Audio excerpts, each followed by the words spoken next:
Hi everyone, I'm Summer Delaney and this is Yahoo News Now. Dogs are a man's best friend, but how can we show the canines in our life how much we appreciate them? Well, every year on September 17th, the American Kennel Club celebrates Responsible Dog Ownership Day to teach owners how to raise happy and healthy dogs. So how can you be a responsible dog owner? Joining me now is Dr. Debbye Turner Bell, a veterinarian who has been an expert contributor on Animal Planet and CBS News. And she also joins me with a special furry guest star.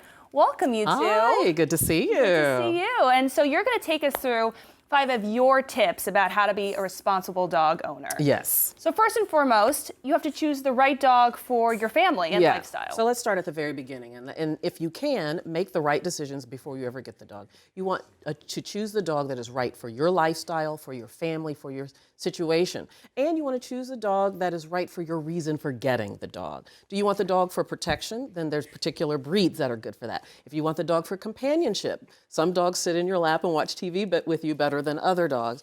And then you have to consider who is in your house. If you have younger children, you might not want small dogs like Star here who is a 9-month-old terrier mix. If you have an elderly person in your home, then you might not want a big rambunctious dog who could accidentally knock them over. So you need to consider all of these things and make the right decision for the right breed for your family. And so once you've narrowed down what type of dog you're going to get, the next step is to take care of your dog's health and well-being. That is absolutely true. If you can do nothing else for your dog, it is important for them to see a veterinarian at least once a year. Why is that? They need a physical exam. The best way to prevent disease or to not have to pay for disease is to prevent it. So that annual physical exam is going to address that. They need vaccinations. They need to be dewormed. And if you live in an area in the country that has mosquitoes at any time of the year, they need to be first checked for heartworms and then treated for heartworms. And then you have to also spay and or neuter your dog. Reproduction is important if you are breeding or showing your animal, but if that's just a pet, then you want to spay or neuter them. It cuts down on disease possibility later, cuts down on some behavior that you might not want, and it also keeps that pet healthier for its entire life. So to keep it healthy, what about the types of food that your dog needs to have? It's so important. All foods are not created equal. This is what I like to say.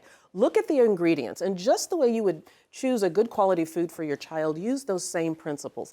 Look and see if they are ingredients you recognize. The first few ingredients should be a meat: chicken, lamb, fish, beef. And then you should, for dogs, they're omnivores like people. So that means they eat protein, they eat plant-based foods as well. So you want to look for things like carrots, peas, vegetables in there. And if there are too many words you can't pronounce, then it's probably not a good quality food for your dog. So it's important to feed a good quality food. Here's a little tip, Summer. The higher the quality of the food, the less comes out the other end. So it works for you and the dog.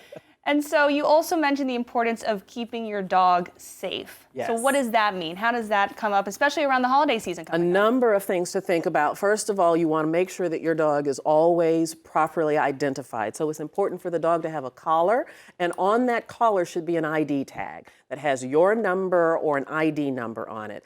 Or I highly recommend microchipping a dog. That way, if the collar falls out or if they get out of the collar, then there's still a form of identification. That's the first and the foremost thing. Second of all, you want to make sure that your animal is protected from the elements. In the summer, they need protection from the sun, just like we do. In the winter, they need protection from the cold. And when you travel, they also need protection from all the strange elements that are out there. So a good carrier, a good quality leash, is also very important. Finally, I think our favorite part of dogs is getting to play with them. Yes, and this little 9-month-old puppy really wants to play right about now. Play is important on a couple of levels. It addresses their physical needs as well as their emotional needs. Dogs are social animals and they need interaction. It is not enough to put down food and water and then leave them alone for 16 hours a day. They need to feel your touch. They need your attention. And you can do that out on a nice walk that also helps them physically to keep them in good shape. Obesity, I have to bring up when we're talking about activity, is one of the single most dangerous things to humans as well as to the health of our pets. Obesity can cause or worsen heart disease, liver disease, musculoskeletal disease, diabetes, just like in people. So keeping them active will keep that weight off. And I'm going to show you very quickly how you can tell if your dog is obese. First of all, you can do what's called the rib check. Just feel along the side of the dog. And if you can feel the ribs through the skin, then that dog is probably a pretty good weight. If the dog looks like or feels like a sausage on sticks, dog probably needs to lose weight. Also, if you look at the dog from the top down, he should have a Coke bottle. He or she should have a Coke bottle figure. You see the ribs, it should narrow behind the ribs and then flare out again at the hips. If you don't see that Coke bottle, there's a good chance that the dog needs to lose weight. Talk to your veterinarian about how to help you do that. And Star's friend Frigid, who is roaming around our studio, are actually available for adoption today. Yes. And Dr. Debbye Turner Bell, thank you so much again for your time. And it's my pleasure. And thanks to Biodoui Animal Shelter for allowing us to bring in the animals. Yes, and for more information on how to adopt Star here or Frigid, you can go to www.biodoui.org. And we always look forward to hearing what you have to say, and you can follow Yahoo News and me, Summer Delaney, on Facebook and Twitter, and use the hashtag YahooNow to let us know what you think about everything you just heard. Thanks for watching.